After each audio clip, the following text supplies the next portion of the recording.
5, 4, 3, 2.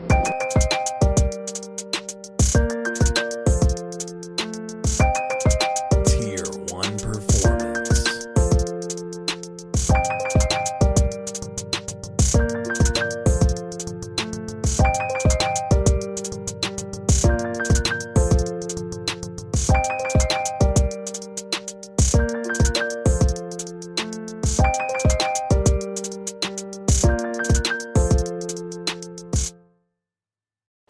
Hey guys, welcome back to this episode of In and Out Talks. Today we have special guest Marshall Burke. Marshall, thank you for coming on the show. Of course, glad to I know be you're here. super busy, being a prime athlete, working on rehab, working on getting back to his grind, working on a company, working on school. You know, I'm glad you could take the time to come back here and get on this show with us. Very glad to be here. So usually when we start, we go ahead and we go explain how you got into baseball, you know, what brought you to this point, and like what got you into, you know, the sport that you love and you've dedicated your whole life to. Yeah. So, truthfully, in the blood. Like in the blood.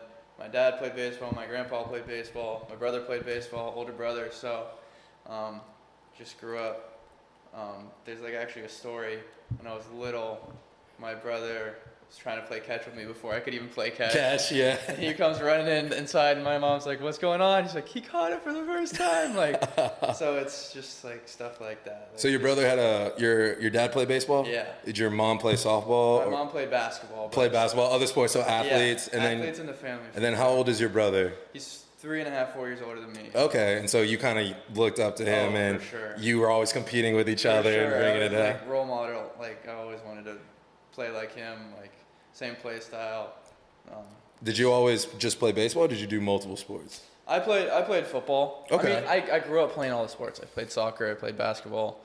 I did gymnastics. Quit when I was 10, but I did all the things. I was doing speed and agility. Like I was put in all these different sports and activities, but my mom likes to say I couldn't be, like I had to always be doing something. Something, right? Couldn't sit still. Yeah, couldn't sit still, and that's carried on for sure. So when did you realize that baseball was for you, like, this is where I excel at, this is where I'm going to spend majority of my time on? Yeah, I mean, I always loved baseball, but I would say going into high school, when I first started playing summer ball, sophomore year I got hurt in football, and I was like, no, none of that, no more. I want to play baseball, and so like going into that sophomore year, I made varsity, and I was like, dang, like I love this sport. Now it's real. Like I'm gonna grind, and like I want to play college baseball, and like that's really when it hit. Would you say that you always like loved it, or you said would you say you found like a new secondary love for it when you got to high school when you made that? I always loved it. Always I loved mean, it. when you watch your older brother play baseball and going to every game as a kid, like it just like became a part of who I am, and I love baseball. That's always, great. So you go to Kingwood Park. For those people that are watching the podcast that don't know, Mitch, me, and Marshall and I are the leaderboards on K Park, which is very nuts to have us all in one setting together, which is kind of crazy. Yeah. It's super exciting. I know Coach Bigner would be loving this. You better watch this episode. He probably will. In particular, right? So to get to that level, as Mitch and I, or as me, or as you, how much hard work and dedication did it take? I mean, a ton. I mean, personally for me, undersized, 5'7" and a quarter, I just put the work in. Right. And I just wanted it bad. Like, I just wanted it really, really bad. Mm-hmm. So I'm already at a, disadvantage, right, because my height and my size, so, yeah, just on the looking scale, they're already going to give you the they're not going to give you the benefit of doubt. Yeah, so hours and hours in the cage, and I fell in love with the weight room. Like, I honestly think that's what changed like my life for me. That's the biggest because thing. I was ahead of those kids, even though I was smaller. I was stronger than them, right? Yeah. And so, I just fell in love with it, and I love the grind. Like, I enjoy the grind. It's not like it's like I don't like it's not work for you. No, it's like I love it, and so I'm gonna do it because it's something I loved. Yeah, it turned into a passion, right? Yeah. And I can understand that. Like, I remember, countless nights being invited out to parties and all that, and I'm like, dude, I'm hitting when you called me, or yeah. I'm eating, or I'm in the weight room, or I'm throwing, I'm at a game. Like, why are you hitting me up when I'm at a game? You know, that all those things that you sacrifice in high school that a lot of people don't understand, and I would say probably like a very minuscule percentage know the experience that we went through, or exactly what it takes. Yeah. Because you were the big person out of your class that went on to go play college, right? Yeah. Were you the only kid? I was the only one. You're the only one. And that should say baseball, for baseball, right? And that should say something in and of itself, because you guys were a very good team. Yeah. It's not like y'all were some pushover team. Yeah. Like, y'all had very good contending marks. So when it came to getting recruited, because you ended up at Florida Tech, right? Walk us through that process. What was that like? Man, so COVID was my sophomore year was COVID. No, my freshman year was COVID. Yeah. So when that hit, the recruiting process for everyone kind of just got screwed, right? Even though it was like 4 years away, but like those extra seniors were still in college. Yeah. So it was like the market was brutal, and so started summer ball, right? And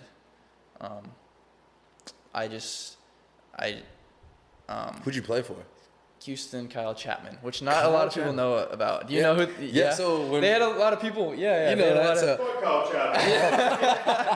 They had a lot of people. Like, they were bigger a while ago. Right. And yeah. so They're not the big now, because we played for. Did y'all play against the Houston Heat? yeah. Okay, so we're Houston Heat boys. You're KC boys. And you know Blake Ledoux? Yeah. He played for Kyle Chapman as well, and we had another guest star on.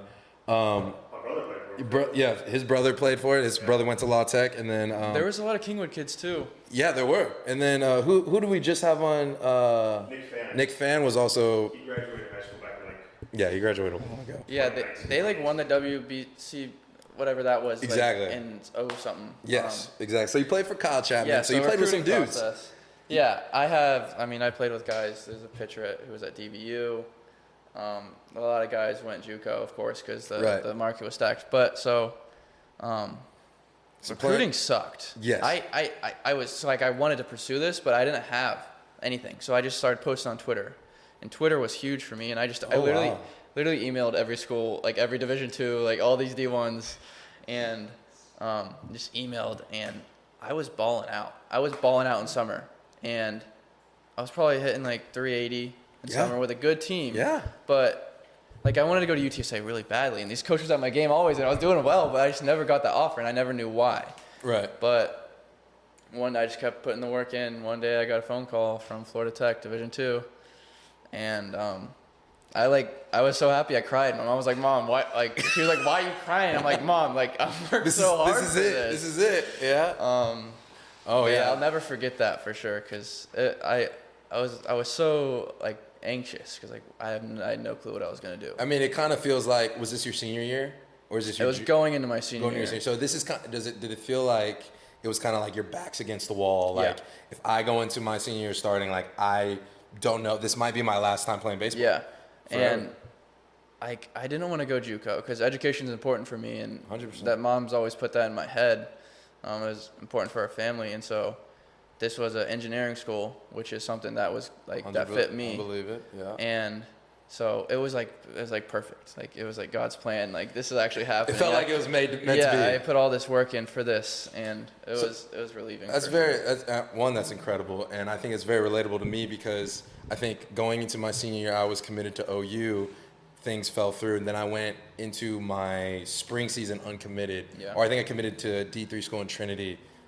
Trinity University in San Antonio. I was about to pay like $60,000 a year to go there. Yeah. I remember telling my dad, like, the recruiting process was by far the worst part of my athletic career. So brutal. I mean, I felt like like you said, I was balling out. Yeah. I was making outstanding plays.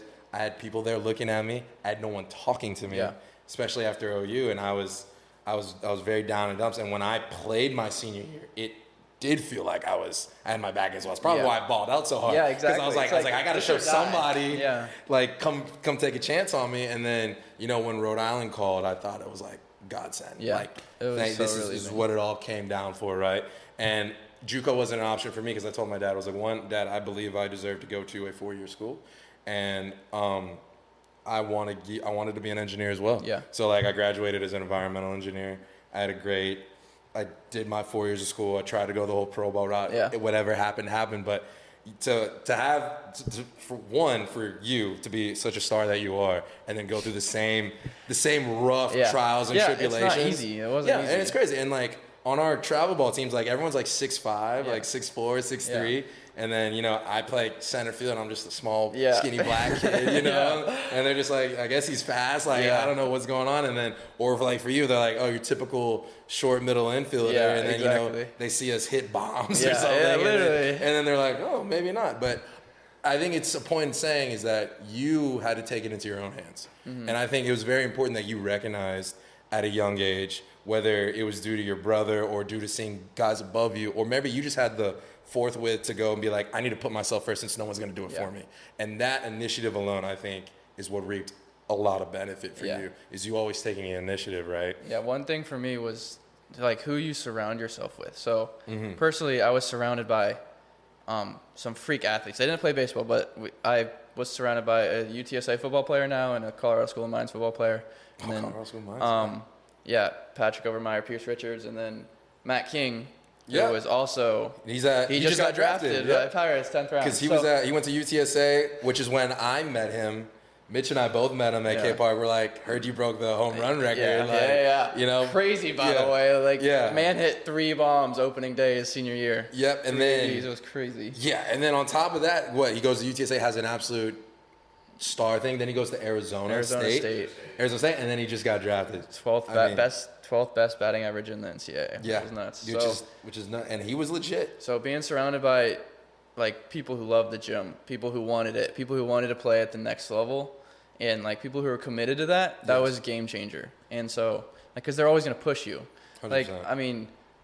During COVID, I remember like me and Pierce would go lift in our buddy's like living room because we couldn't do anything else. We had to do something. Yeah, I had to find a way. And I think that's great that you had that group of friends, whether they play baseball or not, to help you push you, to keep you, one, on the right track, and two, they'll take you to heights that you didn't think were possible. Yeah. Like a baseball guy working out with a football guy. Like a baseball player swinging with football player strength. You know what I'm saying? Or taking basketball agility and applying it to middle infield. Now nothing's getting through. Mitch and I just had each other, and then when Mitch was left, it was just me. Yeah. And I thought that was very hard. Yeah. Because now it's mind games. Yeah. You got to push yourself mentally, and I think that helped me in and of itself. But having somebody there that's in the same mindset as you and where you want to go helps out a lot. Anywhere in life, and you probably found it more so when you got to college. Yeah. Right? So, first off, did you even go on a recruiting visit? Not official. Like, nothing, the D2 level is nothing really official. Like, you don't... But you went and visited the university before you got there. Yeah, So what'd you think about it? Okay, so Division II, low end with money. It's a very academic school, so the athletic department doesn't get a lot of money. For sure. And so, my high school feels better, right? Yeah. So I saw that and I'm like, man, I don't really want to. Yeah. Which is it's fine, but now I've learned that's gritty, and now I've learned to love it because man, I'm an underdog in this position, and But you know what's funny is I felt the same way when I went to University of Rhode Island. I was like, they don't even have lights at their field. Yeah. But then you realize, well, all right, well, you play here, and this is your home stadium, and then what are you going to go after? You're going to go Summer Ball. Yeah. And you see the fields you play at Summer Ball? Yeah. You want to go play the big leagues. Yeah. Even the Cape, the Cape, they don't have the greatest fields. But you know what they do? They have the greatest talent. Yeah. And those dudes deal with it, and they put through the work. That's not an excuse. Yeah. And 100%. The fact that you get to compete against those guys, it's all about the competition at the end of the day. Which talking about competition, D2 baseball in Florida is legit. 100%. Most of these guys are D1 bounce. They made a mistake in college, and they're playing Division II baseball, and they're legit. 100%. We play Tampa in our conference. They've won it past 2 years in a row. And so, the Division II baseball isn't a joke. I would totally recommend to anyone. I always tell this to every people. I was like, there are D2 teams, some D3 teams, JUCO teams that will put some D1 teams on their ass. Yeah. 100%. And 100%. If people think oh, you got guys that throw 95, they see the LSUs, they're like, this guy throws 96, 99, whatever. You won't see that at D2. Yeah. I beg to differ. I had a guy throwing 101 on my team. Yeah. I'm not even joking. You don't know. You don't know who is at the school under what circumstance. Yeah. Like, I know guys that have played baseball that like could go pro, and they're like, I don't want to go pro. Exactly. I don't want to go pro. I happen to throw 99 with 8-inch run, Yeah. but I don't want to go pro. Yeah. I want to be a doctor.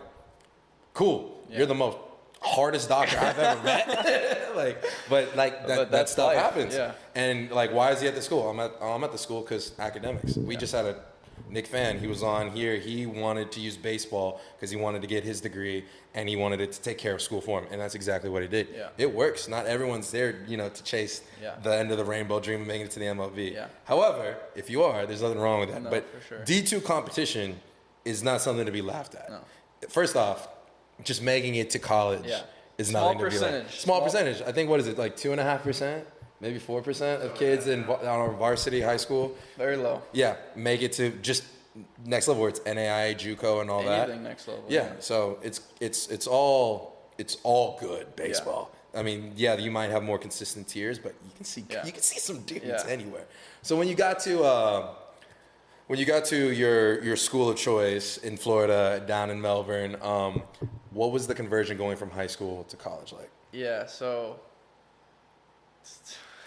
the game speeds up quick. Yeah. The game speeds up quick. So, I mean, first 3 weeks of inter squads were brutal. Like, I was K'ing up against people like I've never seen these arms before.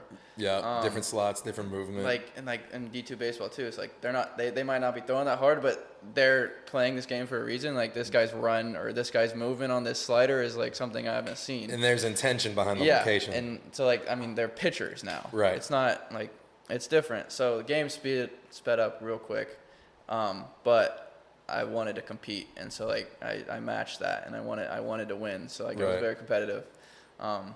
And true, I didn't have a spot going. I mean, I had a scholarship, but I wanted to start as a freshman. Like, that was there's no guarantee you were that gonna was go. my goal, and I had to fight for it. So what kind of things did you have to overcome? Oh, a lot. I mean, we had our full infielders returning, okay, and we had new guys too because everyone's transferring in because of JUCO. Right. And the visualization, I would lay in bed in my dorm room, which I hated, by the way. I was like, dorm rooms are brutal. I would lay in bed, just visualize the next morning of inter squads and that double in the gap or that single up the middle, and just the wanting to. Okay. I mean, I can't think of anything specific that I overcame, but I just knew I wanted to earn that spot, and I wanted to win. You just knew you had a goal, and you were willing to do anything, any means by it. Yeah. So when it came to, I guess the first trip, did y'all travel for your first? Yeah. So when you got that call, I guess when you found out you were traveling. Yeah. Right. Yeah. I don't think you knew you were. Did you know you were starting? I knew. So by the end of the fall, I knew. We had our exit meeting, and he Okay. was like, "You earned this." And You said you were a starter, or you were traveling with us? I was going to be a starter. Nice. And he was like, "You're going to lead off. You're going to lead off first game for us." I forget where we were going. I think we started at home, and then we went to Valdosta or something. But man, that first game jitters in college baseball. I'm in the 30 minutes before the game, I'm on the toilet. You're just everyone's making fun of you. Yeah. It's just. I mean, part you're of a it. freshman. It's a new one. And I mean, I think I had an infield hit, a dribbler to third base, and I beat it out. But I guess that's how I play. And it's a grind. It's a gritty grind. It's tough scrapping. Hey, you do whatever you can. I know. For me, when I was going to college, they told me I was a power hitter my senior year. Yeah. I converted because he was gone. So someone else. It was your turn. Yeah. Someone else had to do it. So when I got to college, we had 8 guys that drop bombs for a living. Yeah. And my coach goes, the only way you start for me is if, one, you communicate and your fall is from the outfield, and if you learn to bunt. Yeah. And for me, I was like, bunting was the most insulting, especially down here to a Texas boy. Yeah. Most insulting thing ever. But I wanted to start no matter what. I knew we were gonna play Florida, game 1. Yeah. And it's the only game my parents are gonna go to. Yeah.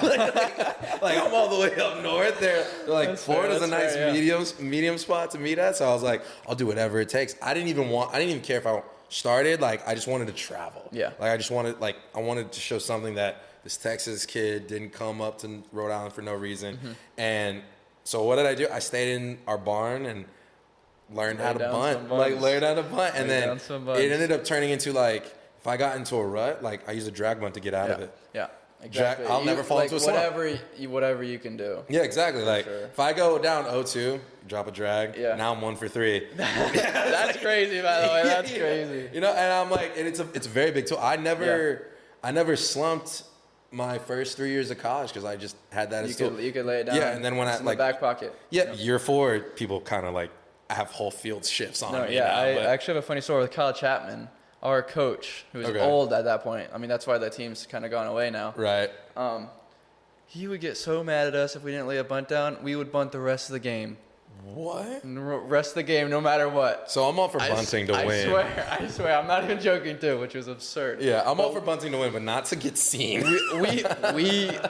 We laid down some bunts. Yeah, we definitely laid down some bunts. But going to Florida, all right. Florida air is different than Texas air. 100%.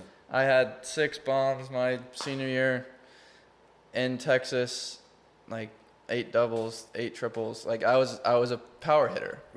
Right? And I go to Florida. It's not leaving. And the wind is blowing dead in from the coast. And like the first BP, there was actually like a hurricane coming. So like the wind was blowing dead out.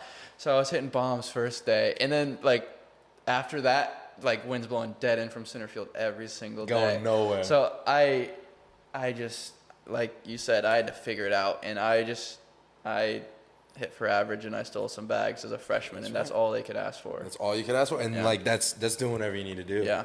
Right. So when it came to not just playing in college games and getting used to it, but excelling.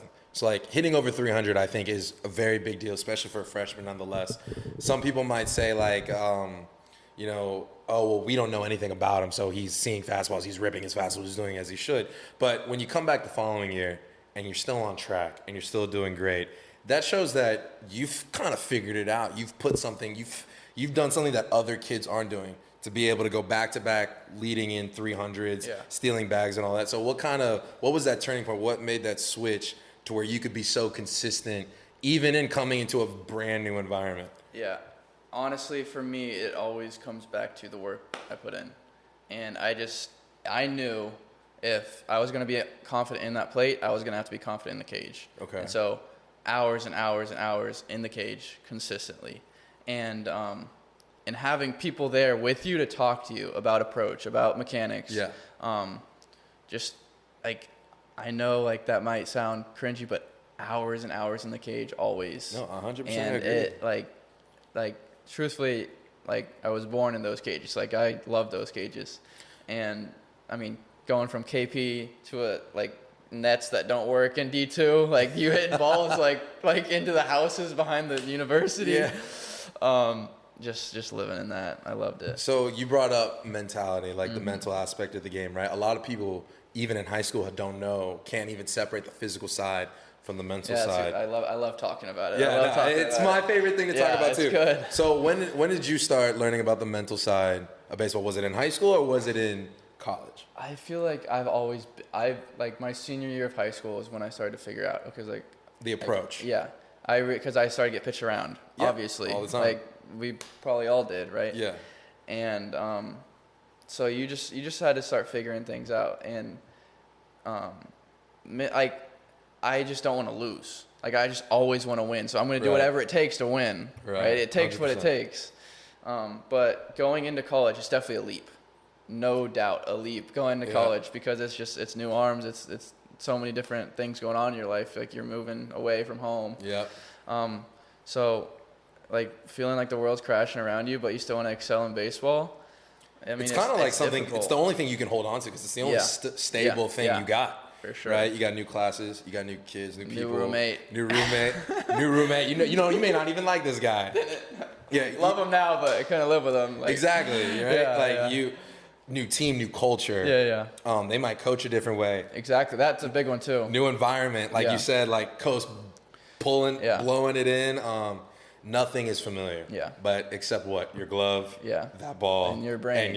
Yeah. And like that's all you got. And so it's almost like that's your rock. Like when in doubt, like when I had a hard time, I was like, I'm gonna go hit. Yeah. It's the only thing I know. That's so true. Like that's that's your safe space. That's your haven. Like I'm having a bad day, or like I don't know, like I was a shit practice, or like I don't want to just bomb this test. Like I don't want to do homework right now. Yeah. Let's go hit. Let's go hit. Let me beat the ball in and work on something. So now I feel physically like it's like therapy. Yeah, you feel good. It literally is. So when you dealing with that mental aspect, so learning about that mental tough side, all right, now bringing it to an approach for a game, right? What is your approach at college, and how different is it from when you were in high school? For sure. I mean, I personally, ever since I got hurt, I haven't touched a bat in 4 months. Right. So like I've completely thrown baseball like on the back burner right now, which sucks. But 100%. I feel like that's been healthy for me. Yeah, you don't want to worry about something you can't control. Yeah, but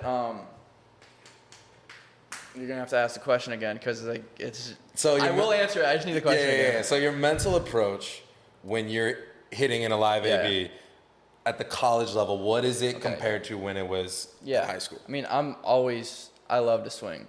Like my trace rate's probably a little up there. Like I won't admit, I don't walk a lot, but I want to jump on that first pitch fastball always, and that's the pitch I'm trying to drive. Okay. Yeah. If I miss that pitch or like or they hang a breaking ball, like which I'm gonna drive, I'm gonna be very aggressive early in the count. Personally, these past 2 years, after that like first strike, I'm getting gritty and like I will poke it anywhere. I love staying in my legs. Staying in my legs. So solid foundation. Solid foundation changed me. And fastball that way, breaking ball left field. Two-strike approach. Honestly, I love the two-strike approach just because it's gritty. Like the same thing, fastball in your dugout, staying in your legs, staying balanced, and driving that ball. Your approach is more like, I'll do whatever not to make sure you don't win. Yeah.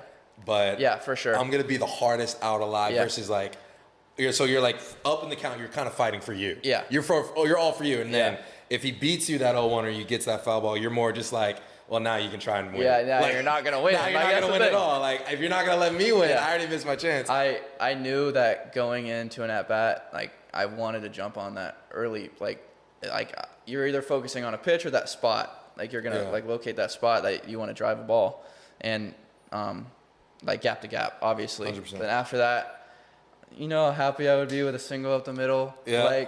Like you can't beat a single up the middle. I'm sorry, but that's just me. No, 100%. My approach, I was extremely selfish. So like when I was the lead off, first pitch fastball, probably a daddy hack. Yeah. Like my go-to, like which I'm all for. Yeah, I'm all for it. It's probably the best pitch I'm gonna hit. They're trying to get ahead. They know I'm an aggressive guy. They know last thing they want is me on base. Like me getting on base is a win. Me trying to hit a home run is for me. Yeah. Like me trying to hit a home run, hit a double, hit a triple, whatever. And then if they get me down in the count, again, I'm gonna do my 0-2 approach and I'm gonna put the ball in play. Yeah. Like I'm not picking a certain spot. I'm gonna do it in play. But I will say this: one thing I added to my repertoire is if I went down 0-1 with a gigantic hack and I saw the third baseman back up, I will put it down. And if he comes in, if I see him crash like really early and I pull it back and now he comes in, well now my 6 hole is massive. Because shortstop did not. 6 hole, yep. Yeah, because now my ground ball is a single. Yeah. And then now I'm in the pitcher's head because he's like, oh, is he gonna steal? Is he not gonna steal? I'm fake stealing. Yeah. I'm delay stealing. Yeah. I'm straight up stealing. I love it. I love this. That fires me up. Yeah. It's all a mind game, and you can do all that. So that's really interesting. But going to your high school approach, was it just see it for a strike, crush it? Yeah. That's exactly how it is. Yeah. I mean, I would say staying in my legs. Honestly, I had a more power swing in high school because that's what I was trying to do. Right. And so, you also don't have to deal with the pitchers of pitchers are breaking the plates into 3 sections, right? Inside. I mean, they learn how to pitch when they go to college. Pitching across the plate, not straight to the plate. Exactly. Slider. Oh, he threw that slider for a high strike school, on you know purpose. what pitch is coming. Yes. I mean, 3-1, I'm taking a hack. Honestly, most of my home runs my senior year were probably on a 3-1 count. Yeah, exactly. Like you know exactly what's coming. Yeah. You know what he's comfortable with. Like I sometimes see some pitches and I see some guys batting. I'm like, how did you not know? No, which I love. Like going into college, like this past year, is the mind game. It's like a puzzle. Like, it is. It's like a puzzle. It's like, okay, he's not comfortable with that slider right now, and he's not coming in on me. So this fastball's away is going through that 4 hole right there, or up the middle. This is the way you say that is so perfect. I honestly, process every pitch. I'm gonna learn every pitch. Like he missed with these 3 pitches, he's coming with this. He's probably coming fat. He's either coming fastball up or slider away. Like there's no in between. And like when I have those two, I can be pure reactionary, and I will I feel like I'm gonna win. No, I can talk. Stay on my legs too. I can talk about this all day. Like when you get somebody who is a closer, and honestly, there's only a few pitchers I've seen do this. So like every pitcher goes through when they get called in, relief guy, they go through all their pitches off the mound. Yeah. I think that's dumb. Yeah. Because if I see all your pitches, one, I know it's going to be one of 3, right? I hate when they don't throw the changeup in the warm-up. Yeah, I don't know if they have a changeup. Yeah. The good pitchers don't throw changeups in the warm-ups because then you see it for the first time, you're like... Yeah, you swing right through it. You swing right through it, and you're like... He won me there. Great. Now I was like, now I got to hold back and adjust. But if a guy only has 3 pitches, right, that's a pretty decent reliever. Most relievers you see in college only have 2. Only have 2. And then if it's 2, it's a coin flip. Yes, which I love that. Yeah, I love that. It's a coin flip. So if you're looking fastball, you can always react and sit curveball. But I would never sit slider curveball because that fastball is going to gas you up. Yeah. So it's literally a coin flip. So your 2-strike approach almost feels as natural as your regular approach. Yeah, exactly. And then and that's why I love relievers. Yeah. That's why I was like, I love relievers. I love closers because my hands are faster than your 99. Yeah. You know what I'm saying? I really want you to try and blow it by me because please. All I got to do is just touch it and it's gone, right? This is hyping me up because I haven't had a good conversation like this. Baseball, I've been so focused on recovery and rehab. 100%. The more I'm getting closer to getting back to start swinging, the more I get excited. I was talking to my dad this past weekend. Yeah. You get that itch. Fired up a little. As you should. I mean, you got something in your veins that's been missing for a little bit. But yes, focusing. So let's kind of gear towards that, right? Kind of walk us through what happened with your leg, if you don't mind, the game leading up to it, all that. So we know you had your first big career injury, right? Yeah, for sure. For sure. So honestly, I've never been injured, whole life. Mm-hmm.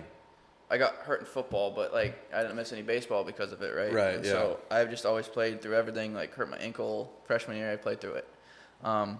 But game 1 of this year, pulled my hammy first AB. Right. We're in where are we? We're in Alabama, Spring Hill, Alabama, and I hit a ball to second. I beat it out for a hit, but I face plant on first base. Pull my left hammy, miss. I play the rest of the series like an idiot. By the way, if you hurt your hammy, don't play. Don't play. How it's were you not even worth able to it. sprint? I wasn't. Okay. I wasn't. And so missed 10 games start the year, and then which was absolutely killer for me because I've never I thought I was gonna play 200 games for a Florida Tech. I thought I was going to play every single game the rest of my career. Missed those 10 games, absolutely killed my mental. I'm learning a lot. Yeah. Come back, a freshman comes up and starts balling out, and I'm like, oh shoot, right? We have competition with our own team. So now your ego is so starting now to get I'm in. oh my gosh, So just doubt creeps in. 100%. A different aspect of mental toughness is coming. And so, honestly, it was brutal. And so I earned my spot back. I hit a double in my first game back. And I get the second start of the doubleheader. So then I cruise through, play 25 games. No issue. Or is something still lingering in the hammy? My hammy, I was clear to play, but you can feel a difference in your hammy. You're not 100%. Because your hammies, I couldn't steal bags, which part of my game, which was unfortunate. Understood. And 25 games, we're rolling. We're having a really good year. We're beating number 7 team in the nation, Rollins, and we were playing at home, probably game 35 of the year. Lay a bunt down, and there was it wasn't called at all. It was my own decision. Laid a bunt down. There was a guy on first. I wanted to get him over, but I was gonna bunt for a hit. Right. And I'm running in field of play a little, right? Yeah. And so throw harder. Yeah, and the catcher throws it into the right field, but when the catcher throws in the right field, so the first baseman comes over the bag a little. And so when I do that, I get on my right side. And he throws it in the right field, so I try to react to go to second. All my weight's on my right leg. Yeah. And so I turn and go to second, with my leg twisted. Yeah. Just fall straight to the, and hopped on one leg back to first base, slammed my helmet. Knew something was wrong. Yeah, I've been thinking about it recently. I keep on thinking about that feeling. Like it's not. It's a gross fun. feeling. It's like feeling like the separation. Yeah. It was brutal, and I didn't know I tore my ACL. Like I thought my kneecap was dislocated or something, but it turned out ACL and meniscus, and so. I mean, I remember when I heard the news, like it's like a shock.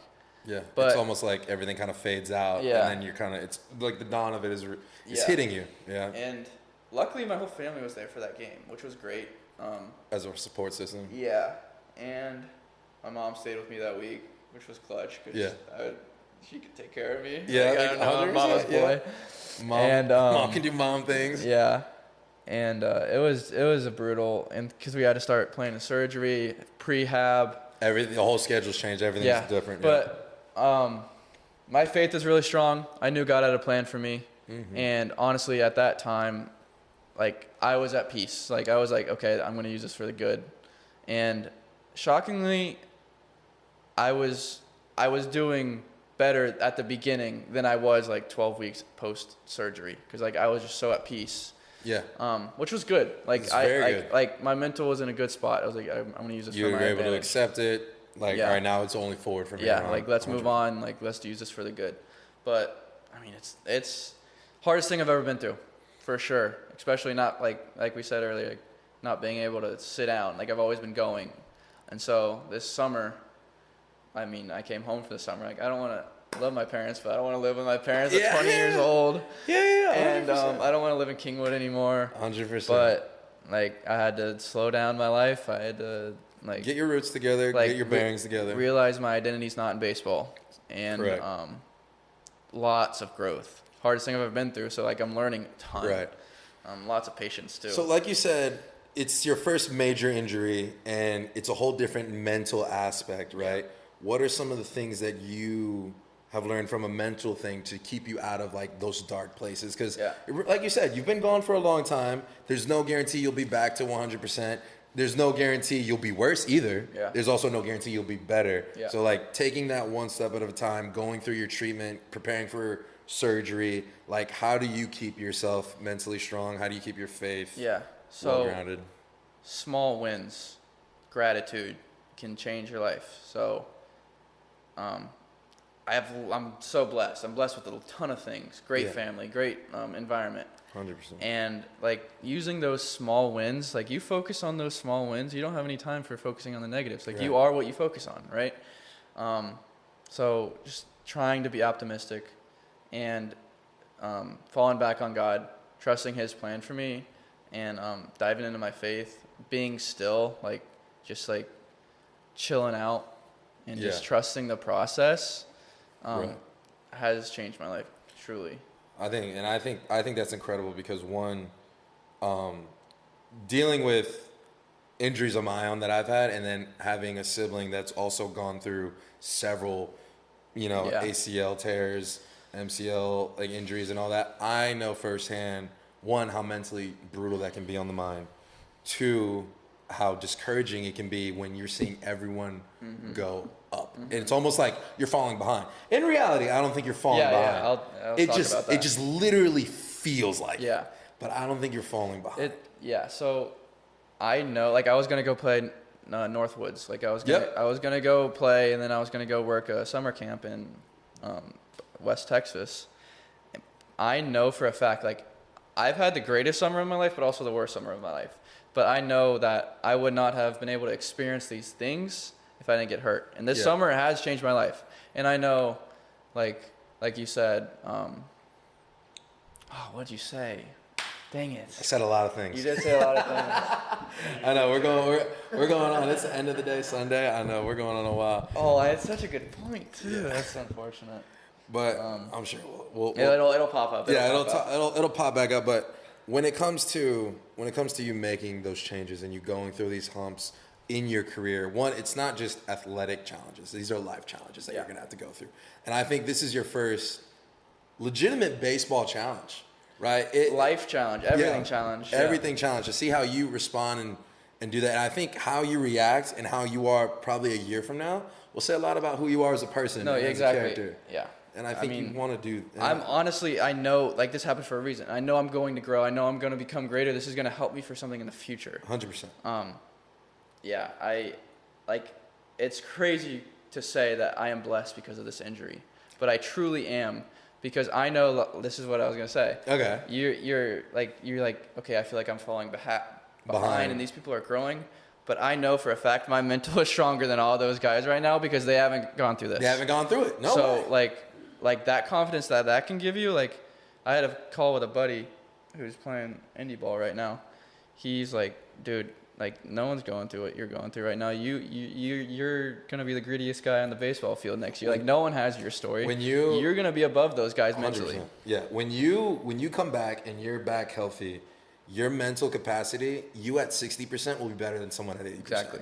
You know, and that's, I love that. That's good. Yeah, that's literally, and like baseball's so mental. I've seen guys, and I played with guys that are physically faster than me, have better arms than me, can hit the ball farther than me, just look the part better. And this right here has literally kicked them out of the sidewalk. Yeah. Like, literally, like, it's everything, truthfully. Yeah. If you don't have this, you don't have anything. Yeah, you can't do it. Like, how many guys do you know that are like, dude, if you put it together, like, you're a fucking force to It's team. actually crazy. Yeah, it's scary. But I'm like, imagine everyone had the mental capacity to go, like, be a great baseball player. But like, that's also what separates you, because they don't. Yeah. And I think the competition would be even more crazy than it already is. Yeah, right? and it'd already be way harder. And so with this time that you've had to reflect and become mentally tougher, you've also started this own company called One Love Company, I believe. Yeah, the One Love Co. Yeah. Yeah, tell me a little bit about that. Yeah, so I mean, I love this. This has been my passion project this past summer. So, surgery on April 30th, and I call my buddy almost every other day, and I remember my first call with him. I'm like, I wanna do something with this. I want to bring light to this situation. I don't want to just dive into this darkness I'm going through. Like, I'm going to do something about it. And my faith is really strong, and I wanted to spread positive light. I wanted to spread love, growth. And I started social media. Probably less than a year ago. Go to 10K on Instagram, and I wanted to use that platform to spread love, to spread growth, to spread positivity. Right. So I started this clothing company called the One Love Co. And it's targeting young adult teenagers that are athletes trying to become better, and using that platform to spread love, to be a better person, to I just had a shirt drop that says "Love can change the world," like the one act of kindness. So is this kind of more like volunteer, do something kind, or is this more like a mental mindset, be kind, be positive, spread good vibes? Yeah, that's exactly right. But is that from taking it to a general societal perspective, or is it taking it like from an athlete perspective, be positive no matter what you're doing? Honestly, like, it's so new. Like, I just wanted to start something. Okay. But I love how you said that. Like, I want to focus on athletes eventually. But it's like such a new company. It's like, brand it's new, right? Literally Only a brand couple new. months? 4 months in, 3 months in, had 2 clothing drops. But I love learning.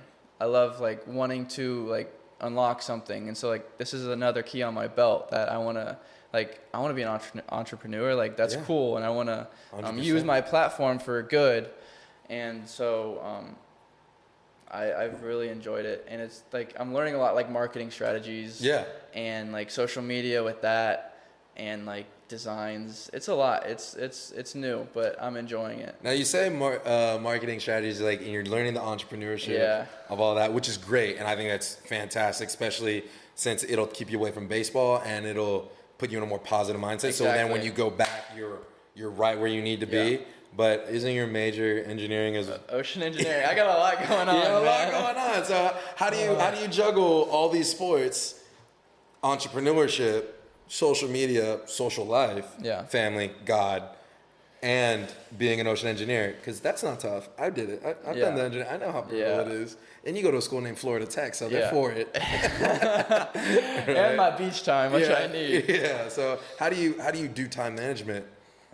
Like I said, I always like to keep going. Like I always want to do something. So truthfully, this next semester is going to be a huge challenge for me.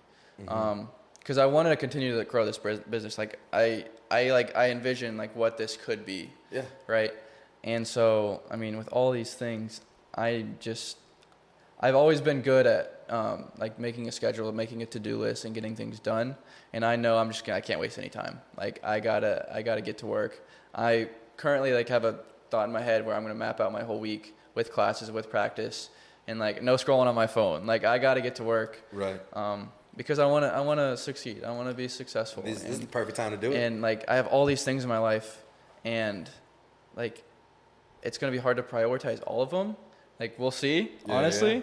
But I'm really excited cause like I told my buddy I don't want this clothing brand. Like I want this to grow. I don't want this to be put on the back burner, even though everything else is going on in my life. Yeah. You want it to grow with you as a person, with you as a player. And social media, man. I mean, it's hard to say it's not a part of our lives now. Yeah. You know, especially when it comes to success and driving engagement and spreading. Marketing. Yeah, marketing. In and of itself, right? It's a whole college degree. Yeah.